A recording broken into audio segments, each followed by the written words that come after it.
med sjanse, spør alle hva jeg gjør da. Jeg hitter klubben som om hver dag var en lørdag. Så mange damer her og drikker stopp på meg, så jeg lener meg til. Assalamualaikum warahmatullahi wabarakatuh. Selamat datang di channel YouTube Ibu Kembali.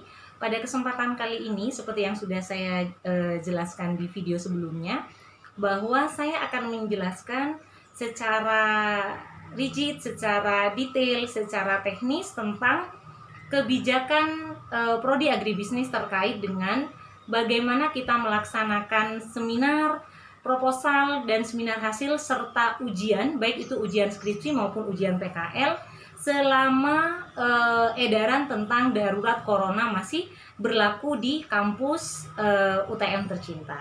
Baik, ikuti terus ya, saya akan buka semua file kebijakan yang sudah ditetapkan dan sudah disepakati oleh semua dosen Prodi Agribisnis UTM. Baik, tunggu ya. Baiklah, kita mulai dengan mempelajari SOP ujian skripsi dan PKL dulu ya. Pada poin pertama, seperti yang sudah Anda baca, ujian skripsi dan PKL selama edaran darurat corona masih berlaku. Nah, kita akan melakukannya secara tertulis menggunakan aplikasi WhatsApp Group yang sudah dipersiapkan oleh dosen pembimbing utama, di mana dalam grup itu hanya berisi tim penguji dan mahasiswa yang akan ujian saja, dan ujian hanya boleh dilakukan pada saat jadwal yang sudah disepakati saja, sesuai dengan jadwal yang sudah disepakati. Nah, pada saat jadwal ujian sudah diperoleh oleh mahasiswa, mahasiswa boleh masuk ke poin kedua, yaitu mengisi link pendaftaran yang sudah dipersiapkan oleh Prodi. Nah, kita ini yang mau ujian skripsi, silahkan pencet link ini, Anda masukkan emailnya, baru Anda akan menemukan formulir ini. Lama banget ya. Nah, formulir ini silahkan diisi nama, NIM, judul. Nah, kapan Anda akan ujian, unggah semua dokumen yang dibutuhkan, terutama TOEFL yang sudah lulus TOEFL 450 atau yang masih sedang berjuang, tunjukkan bukti bahwa Anda sudah mengikuti berapa kali tes. Kemudian bukti plagiasi juga.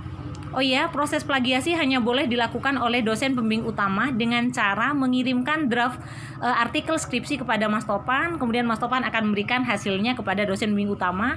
Nah, hasil itu yang akan diupload oleh mahasiswa dalam link formulir pendaftaran ini. Oke? Nah, untuk yang mau ujian PKL, silahkan dipencet link ini. Prosesnya sama, masukkan NIM Anda. Seperti itu. Nah, tim PKL silahkan menuliskan semua nama mahasiswa di sini, gitu ya.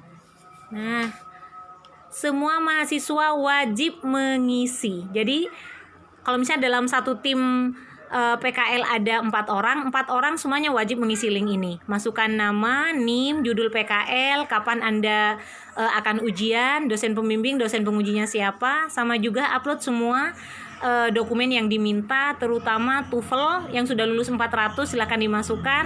Yang belum, bukti kehadiran Anda dalam ujian TOEFL juga harus di-upload seperti itu. Nah, baru kita masuk poin ketiga dan selanjutnya, draft artikel yang sudah siap diujikan atau laporan PKL akan di-share oleh dosen pembimbing utama kepada Kaprodi. Poin kelima, Kaprodi akan memverifikasi dan akan mengirimkan draft artikel atau draft laporan PKL saudara kepada tim penguji. Setelah itu silahkan ujian berlangsung. Nah, di sini Kaprodi juga memberikan batas waktu koreksi bagi tim penguji maksimal 3 hari kerja saja. Nah, setelah itu tim penguji akan mengembalikan kepada dosen pembimbing utama. Dosen pembimbing utama akan memberikannya kepada mahasiswa. Mahasiswa melakukan koreksi dan hasil koreksinya silahkan dikembalikan kepada tim penguji by email untuk mendapatkan ACC revisi.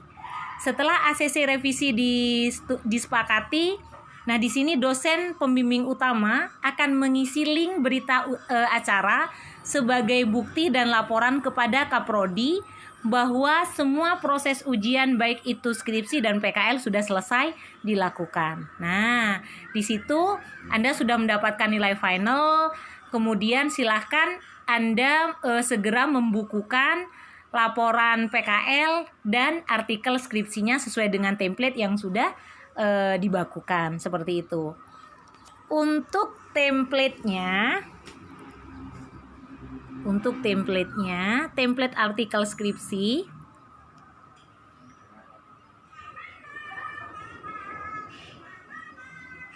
nah, coba lihat.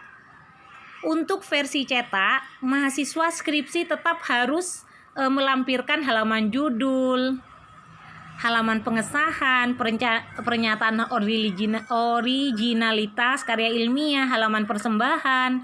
Nah, seperti buku skripsi pada umumnya, yang berbeda adalah formatnya harus artikel. Yang isinya seperti ini, silakan Anda cek dan Anda pelajari. Jadi kalau yang dicetak langsung seperti ini ya, daftar tabel, daftar gambar, langsung masuk pendahuluan. Nah, ini untuk versi cetak. Seperti itu. Silahkan dicek fontnya Arial. Kemudian untuk penulisan daftar pustakanya harus menggunakan apa style yang seperti ini. Lampiran-lampiran juga harus dimasukkan untuk yang versi cetak atau pembukuan. Nah, untuk versi artikel yang akan diupload di jurnal AgriScience, ini adalah aturan yang harus diikuti oleh mahasiswa. Jadi, judul artikel menggunakan bahasa Indonesia, maksimal 20 kata. Penulis 1 adalah mahasiswa, penulis kedua adalah dosen pembimbing utama. Gitu. Tanpa titel, ya. Kemudian nama instansi atau lembaga afiliasi tanpa menyebutkan jabatan. Nah, untuk alamat surel atau surat elektronik, saya sarankan Anda menggunakan alamat elektronik dosen pembimbing utama saja sebagai orang yang bertanggung jawab terhadap artikel yang akan Anda upload. Abstraknya menggunakan bilingual ya, dalam bahasa Indonesia, maksimal 200 kata, menggunakan keyword seperti ini. Nah, judul bahasa Inggrisnya apa, kemudian abstract in English juga. Nah, yang berbeda adalah untuk setelah abstrak, kalau di artikel yang untuk AgriScience Anda langsung masuk pendahuluan tanpa halaman pengesahan dan lain-lain seperti ini. Nah, silakan Anda cek. Kita sama fontnya menggunakan Arial 11. Daftar pustaka juga menggunakan apa style. Nah, tanpa lampiran seperti itu. Oke, paham ya?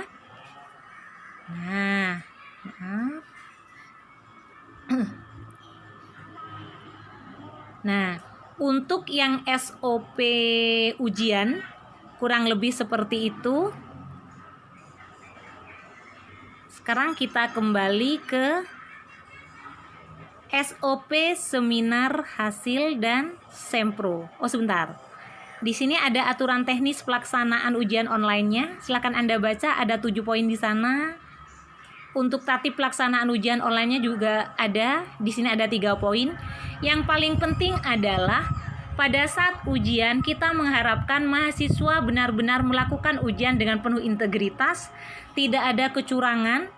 Walaupun kami tidak melihat secara langsung apa yang Anda lakukan di rumah, tapi Anda harus yakin dan kita percayakan yang akan mengawasi proses ujian itu adalah Allah atau Tuhan Yang Maha Esa. Seperti itu ya.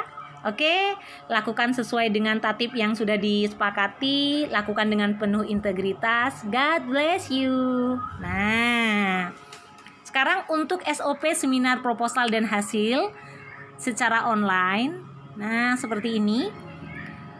Kabar gembiranya adalah mahasiswa yang akan sempro atau semhas selama edaran darurat corona masih berlaku tidak perlu melakukan presentasi seperti pada saat offline. Itu yang pertama.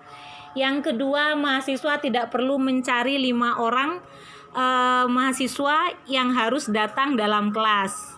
Nah, di sini mahasiswa hanya diwajibkan untuk mencari 5 orang mahasiswa pembahas saja yang benar-benar mampu memberikan masukan dan koreksi terhadap draft proposal maupun draft hasil saudara, gitu ya.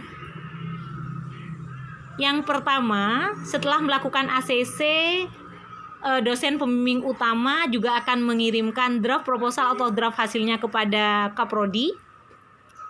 Setelah itu, mahasiswa silahkan melakukan pengisian link pendaftaran seminar yang sudah disiapkan Prodi.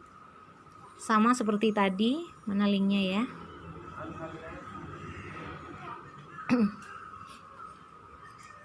Oke. Nah, ini link. Yang mau sempro silahkan dipencet link ini.